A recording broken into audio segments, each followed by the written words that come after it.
when an arrogant Harvard mathematician publicly tries to humiliate a quietly observant old woman during a campus lecture.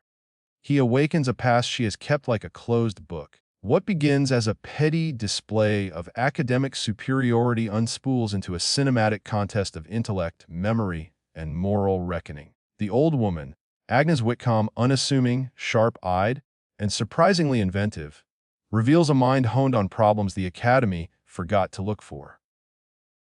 Her unexpected brilliance rattles reputations, draws a young doctoral student into a moral choice, and forces a university to confront its own blind spots. This is a story about the hunger for recognition, the cost of arrogance, the slow, steady power of a life lived in quiet creation, and the possibility of redemption when the world finally looks, at last, in a different light. The lecture hall smelled of old paper and coffee, the kind of smell that becomes an identity for institutions, a mixture of age and urgency, dust and the sharp citrus of cheap thermoses. On the stage, beneath a bank of indifferent lights, Professor Elias Marsh traced a margin of the world with a chalk that seemed to draw lines as much as it drew attention. Crisp? Economical, the sort of hand that made equations appear like carved relief. A portrait of him looked out from the department web pages. Square jaw, close, set eyes that made people feel the weight of being judged, the sort of face that benefited from being in motion, lecturing, debating, winning. The audience was a thin cross-section undergrads who preferred snacks to theorems, adjuncts who still remembered the hours of their first big failure, alumni who came for nostalgia and a chance to be seen in the right seat. Near the back, in a line of folding chairs that sagged with practical fatigue, sat Agnes Whitcomb. Her coat was a soft gray, the color of river stones, and her gloves were the sort with tiny knitted flowers. She hugged a paper bag of stale mini muffins as if it were a small, secret treasure. Her eyes, set in a face like a map of soft lines and careful miles, missed very little. People noticed, not because she asked to be noticed, but because she gave the air of someone who had tended a very good private world and liked it so much she did not want to be interrupted. Elias liked interruptions when they were on his terms. Mid-lecture, he paused, tapped the chalk, and smiled the kind of smile designed to look generous and surgical at once. "Let us do something entertaining," he said, and the room leaned forward. A little public demonstration. Mathematics, after all, is nothing if not theatrical. He scanned the room for a volunteer with a predatory sociability. "Someone from the audience," he said. "Who knows no mathematics beyond honest arithmetic? You'll be perfect." He clicked his tongue and singled her out with the theatricality of a man who believed in spectacle as a weapon. "You, ma'am, please come up." Agnes's hand rose slowly, as if she had been considering whether the theater of this moment was worth breaking her steady rhythm. She moved to the stage with a gait that suggested choreography learned from years of walking through snow and gardens. When she reached the podium, the Klieg lights washed the lines of her face into consonance and silence. Elias handed her a small slip of paper. "This," he said for the microphones, "is a famous puzzle. It's trivial, really. You will solve it in seconds, and I will congratulate you on having saved my lecture." The paper bore a neat diagram and a simple instruction. The puzzle, a geometric trick, one that let cleverness masquerade as profundity, was in the form of a thought experiment that academic social media would later acclaim. Gotcha. Elias expected the hall to swell with the private thrill of watching someone flounder. The truth was that he had explained this problem to freshmen more times than he could count. It was a prop in the theater of intelligence. The professor, the object lesson, the lift. Agnes read the slip, smiled at the diagram as if she were greeting an old neighbor, and then folded the paper into the crease of her palm. She did not show any dramatic motion, no sudden light. Instead, She asked a practical question in a voice like the lilt of someone who still measured time by kitchen clocks and footsteps. "What if," she said, "the pencil you draw the line with is not thin but a little thick? Would it change the count?" A couple of students tittered. "No," Elias said, with the impatience of a man speaking to a lesser species. "It's idealized geometry. We ignore pencil thickness. Simplify. That's the point." Agnes nodded. "Simplify," she echoed. "Then tell me why pretend what's not there? Why not solve it for what is? Show me we can bend abstraction to the life of things." A faint rustle ran through the hall like a premonition. Elias's prestige hinged on a set of assumptions as precisely trimmed as a hedge, to be questioned in a moral tone by an old woman with small domestic accents was, to his calculation, a minor nuisance. He smiled the smile of a man about to correct a child. "All right," he said. "Well, play for a moment." He asked the audience to imagine lines and points, to subtract and to assume, to treat the world as if its thickness were irrelevant. He led them spellbound. Agnes listened, not to the words themselves, but to the machinery behind them, the emotions that mathematics inspired in men, like Elias, the need for dominance, for clean conclusions, the hunger to reduce stories into parsable statements. When Elias turned to the board to demonstrate the neat, expected trick, Agnes spoke again. "You're assuming the solution is the trick you taught in freshman seminars," she said softly, and the room tilted as if a magnet had been turned. "What if the solution can be more than the trick? What if the trick is the mask and the mask is the story people want to like?" Elias's jaw tightened. "Madam," he said, with the courtliness of someone who judges by positions, "this is mathematics.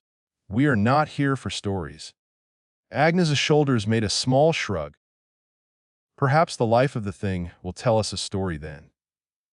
She took the chalk from Elias's hand, as if he had placed it there on purpose, and with a measure of touch that was both sure and economical, she drew the diagram again.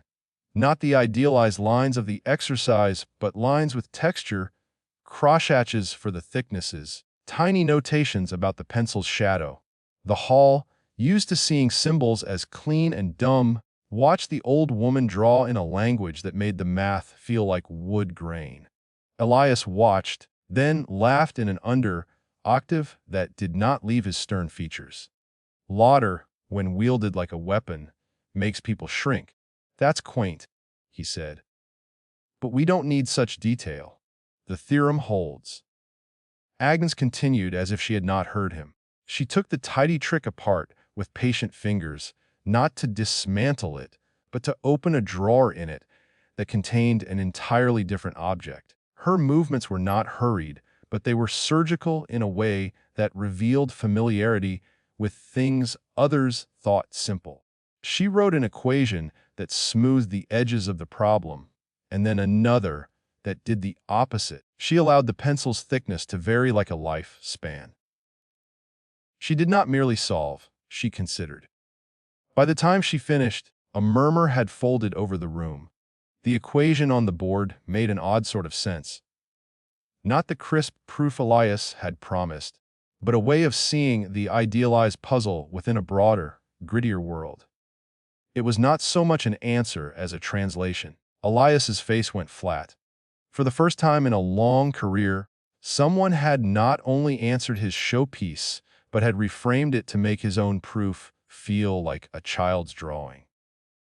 "You've taken a simple curiosity and made it complicated," he said. It was an accusation framed as critique. "You've added irrelevant variables." Agnes folded her hands and looked at him. "Irrelevance is a matter of habit," she said. "We decide what to keep and what to discard. That makes the world smaller or larger, depending on who decides." The microphones recorded everything. Phones recorded everything. In the lobby outside the hall, a young doctoral student named Maya Santos watched the live feed on a cracked screen laptop, her coffee cooling in her hand. Maya had the wide, restless eyes of someone who loved problems like magnets. She loved them not as Elias loved them, as things to be owned and brandished, but as pieces of the world waiting to be understood. When she saw Agnes, something in her chest unclenched. It was not that Agnes had answered the puzzle. It was how she had answered, with a vocabulary that included the ordinary. Later, months and then weeks would be carved around the moment Elias's smile faltered. Videos would splice the edges of the event into memes and think pieces. But in the raw, immediate instant, the auditorium split along an invisible seam. Some applauded, the ones who felt the domesticity of Agnes's logic like sunlight. Others frowned, protective of an ancient club that expected initiation without questioning. Elias, who had always viewed intellect as a kind of property one defended through spectacle, reacted like a man who feared being irrelevant. He doubled down. He published a scathing op-ed in a prestigious review. The economy of proof, he called it, and he mentioned, with a politeness that hid knives, the curious theatrics of the lecture. He framed Agnes as a charming anomaly, a human interest footnote at the edge of the university's proper work. Agnes continued to walk the neighborhood where she had lived for 40 years. She baked and traded muffins for newspapers at the corner store. She repaired small machines with a quiet, inexorable patience. The neighbor's broken clock, a child's toy, the thermostat at the library that had failed like a sudden, almost mortal hush. She made lists in a book bound in navy leather, and each list was a map of past solutions, a calculation for a radiator that had plagued an apartment building in 1978, a note about a way to arrange taxes to save a relative a fortune during a small, crippling crisis. If she had once been patient with systems made by men who would not credit her, she no longer carried the weight of proving anything. She had made peace with being the neat center of a private universe. But the world had not made peace with her. The clip of the lecture rippled like water. People she had not seen in decades. Co-workers, old colleagues, tracked her down. The newspapers, in their appetite for narrative, wanted pictures, a gray coat, a pair of hands that looked like they had held small, demanding objects for decades. A young journalist asked her to come to a television studio. She declined. A podcast host drove to her neighborhood and left a card beneath the mailbox. Someone sent a drone piloted by a curious student to hover over her window on a rainy afternoon. A stranger left a bouquet of supermarket tulips at her door. Then a man came who had once been important in her life, but whom she had not expected to see. Thomas Reed appeared as if he had walked out of the margins into a center he had long abandoned. He was a grandson of sorts, not by blood but by an older obligation. Thomas had been the child of a friend Agnes had lost, someone she had watched grow in a house whose front yard she had tended. He had left for the city years ago and had become the sort of man who learned to use networks the way poets learn to use rhyme. He was polished in a way that suggested he had practiced his manner to exhaustion. He knocked on her door and stood there with a smile that trembled between apology and opportunism. "You've been everywhere," he said, and there was no judgment in it, just the recognition of rearranged geography.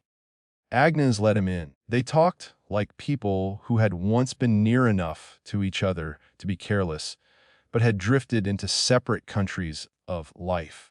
Thomas explained that he worked as an editor for a small but influential journal, and he asked Agnes if she would consider writing about her life.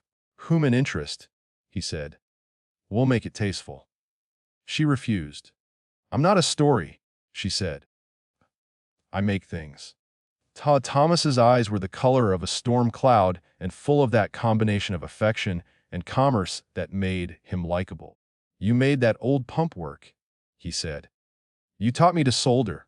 You have a mind people will buy." Agnes laughed, a small, private sound. "Then they will buy what they like." "Thomas, if people want to buy me, let them. I prefer to sell the pump soup. Thomas looked at her as if at a city she had built without a permit. There are doors that open now, he said. You could be recognized. He paused. People care about recognition. People, Agnes believed, cared about recognition like cats cared about collars.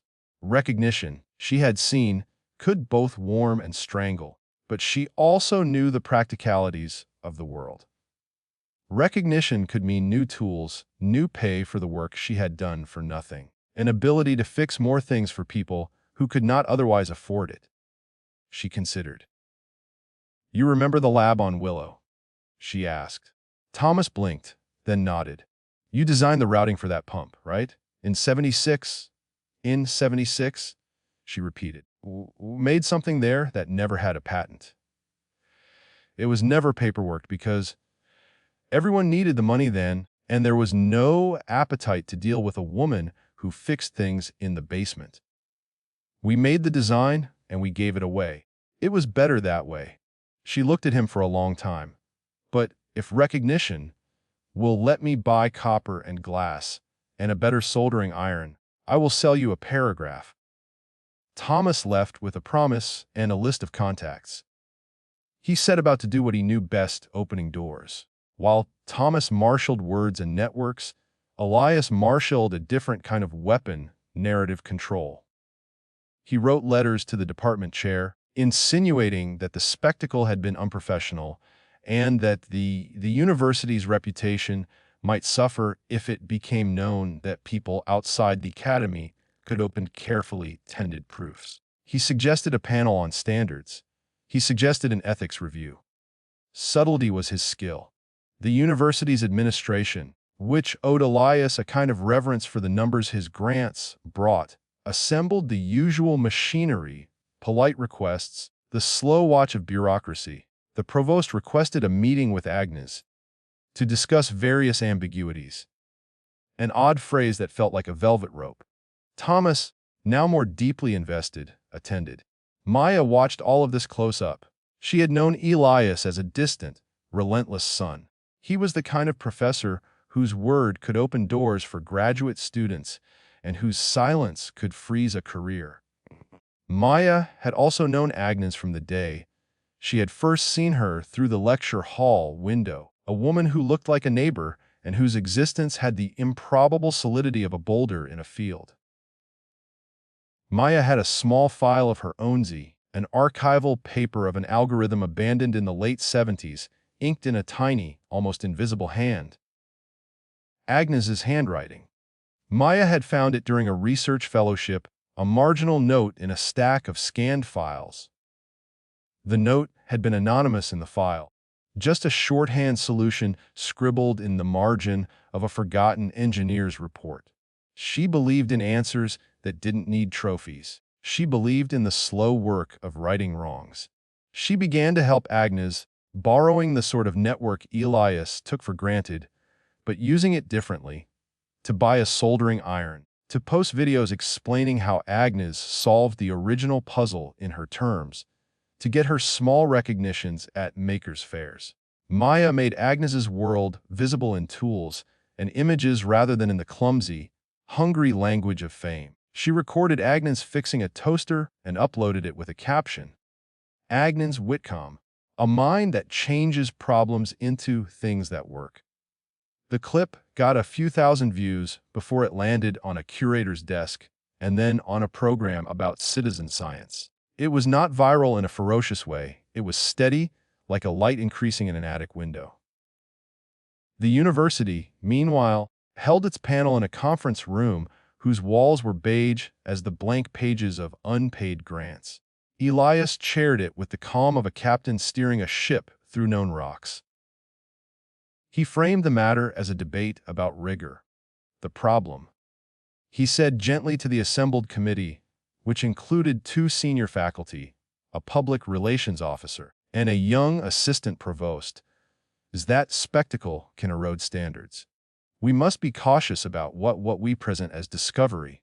We must preserve the boundaries that make scholarship meaningful. Agnes sat in the back, the leather of her coat pricked with rain, hands folded around the dampness of her list book. Thomas sat beside her like an anxious shadow. When it was her turn to speak, Agnes walked to the small lectern and set her leather book upon it. She did not read a prepared statement. Instead, she told a story about a summer when the neighborhood's pumps failed and the town threatened to close the library. She spoke about a design she had made with strips of copper salvage from the roof and a motor from a child's broken washing machine. She said the word, "we," the way old architects say it, inclusive, with the memory of many hands. "You will tell me," Elias said, later, in the press that gathered like vultures in the hallway, that she rediscovered something simple. Agnes answered him not with a rebuke, but with a description. It was simple because the world had not yet been made to account for what we knew how to do, she said. Her hands, which had always performed at a small scale, moved like a mapmaker measuring the seas. If you treat a problem as a riddle to win applause, you miss the smell of oil. If you treat it as a thing to be used, you ask different questions. Elias's response was to begin a campaign that was, in its own ways, theatrical. He published a paper in a prestigious journal entitled, "On the Necessity of Abstraction," and he used a stack of careful language to suggest that Agnes's approach was charming, but not rigorous, a folk algorithm, perhaps useful for a dinner table, but not for the architecture of knowledge. He employed reviewers whose names opened doors. He called on colleagues who liked keeping the gates closed.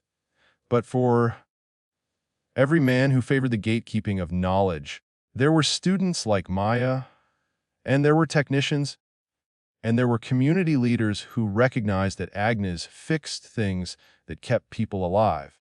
A think piece in a regional paper contrasted Elias's ivory tower guard with Agnes's backyard ingenuity. A video of Agnes testing her improvised pump in the backyard.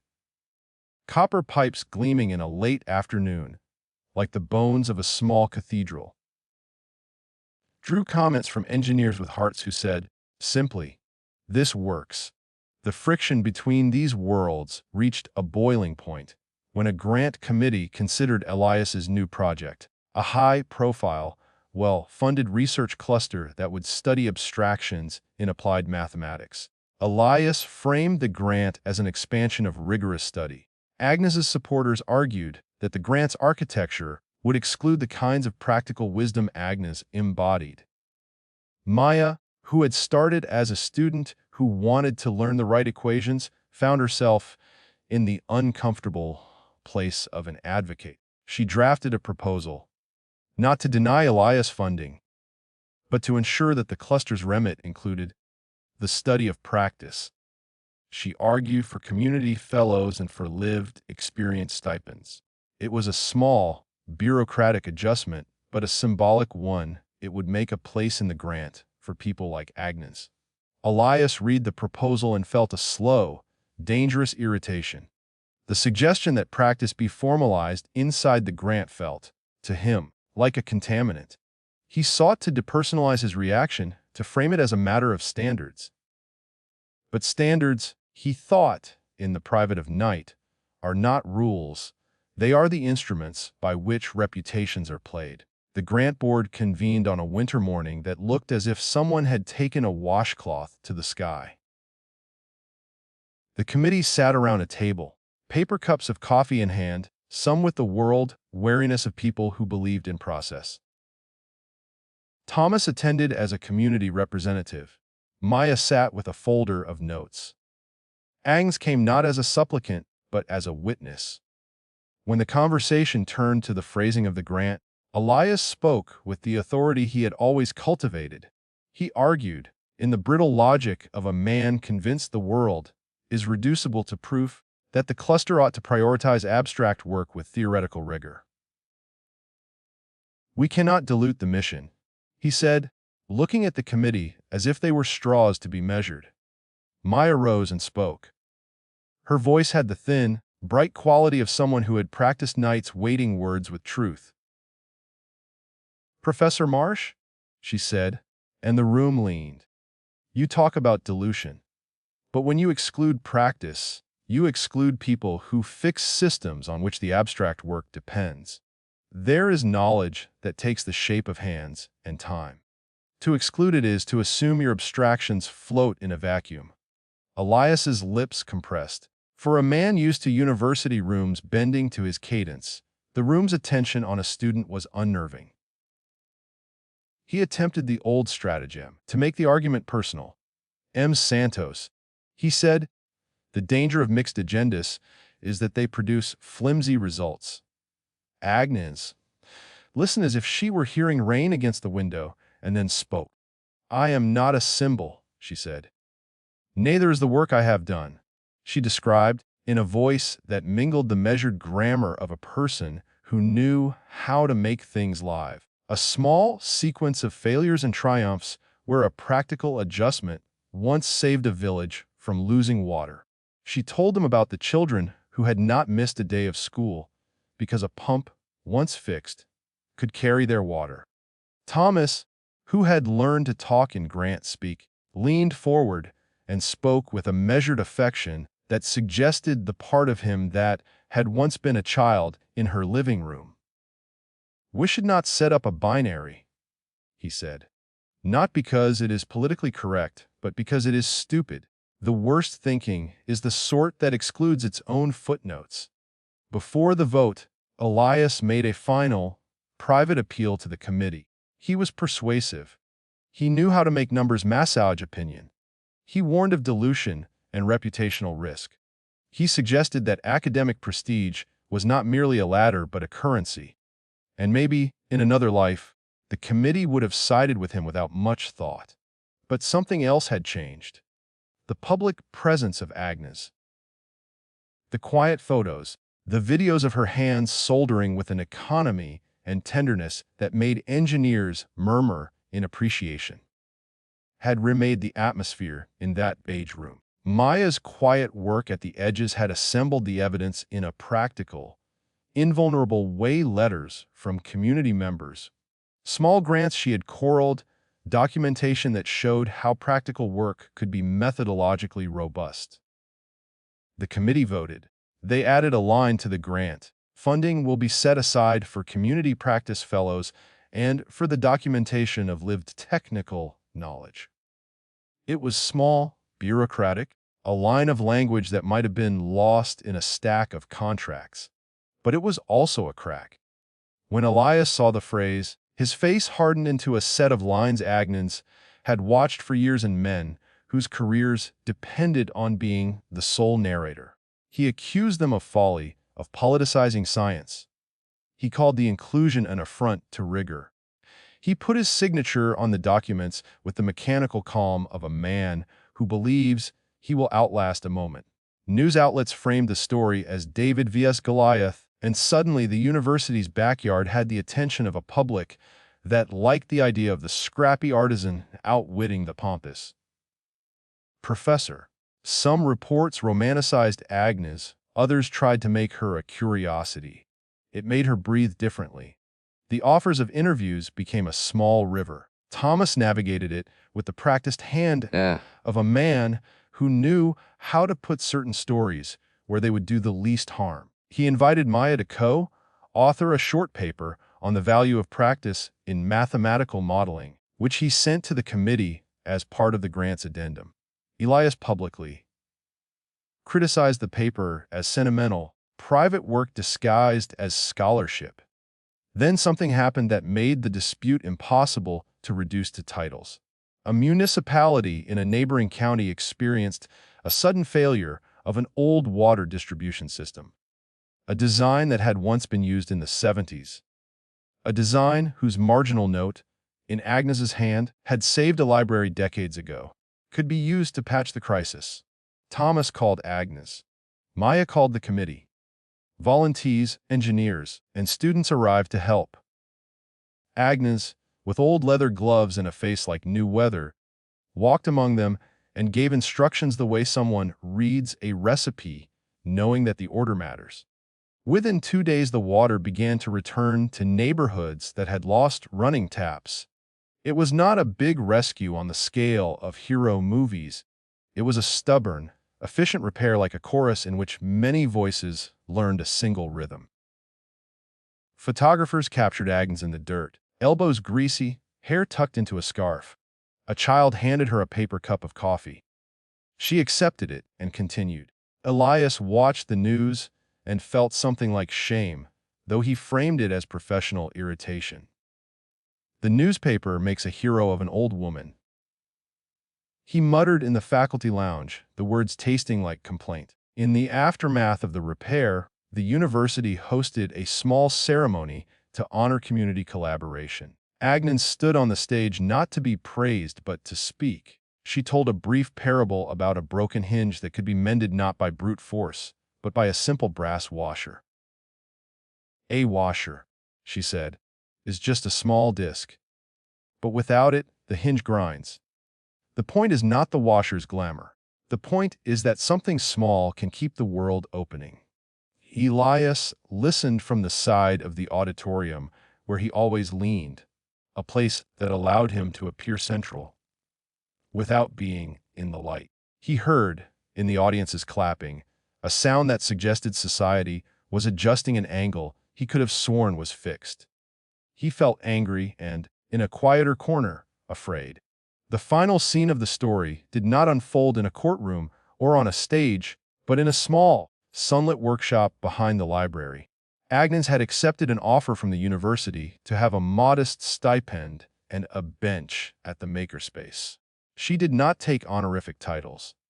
She took a space where she could buy better solder. Maya had helped set it up, bringing in neat bins of components and a small poster that read, in a tidy font, "Practice matters."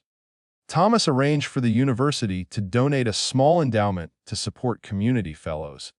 Elias came to the workshop once because curiosity is a dangerous force and because the rub place in his idealism was starting to itch. He stood in the doorway like a man arriving at a neighbor's potluck and feeling relieved. There was still a division between his plate and the rest. Agnes was bending over a small brass mechanism that fit a child's toy. Her hands moved in the precise, unshowy way of someone who had learned to live inside problems. "Professor Marsh," she said when she looked up. There was no irony. Her voice was calm.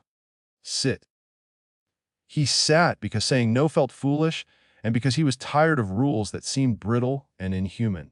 He looked at the workbench, at the array of small parts, at the way the light caught the edges of copper. He had spent a life claiming the high ground of abstraction. There was a strange, unfamiliar luxury in the sensory fact of solder and brass. Agnes handed him a small washer. "Hold this," she said. "Tell me what you see." Elias held the washer between thumb and forefinger. It was a simple thing, a disc with a hole, ordinary enough that anyone would miss its function unless taught. He tried to articulate something academic. "Symmetry," he said finally. "Rotation." "Maybe," he trailed. The words felt like paper gloves on a hand that wanted to touch. Agnes smiled. "It is a small thing that keeps hinges working," she said. "It is not meant for lectures. It is meant for the hinge." He looked at her then, without performance. For the first time he saw not a subject, but a person, a life with tools and recipes and a stubborn, humane intelligence. It troubled him. It unmoored something old and taught to fear being small. "I wanted," he said slowly, "to teach people. To make things clean." "You did," she said.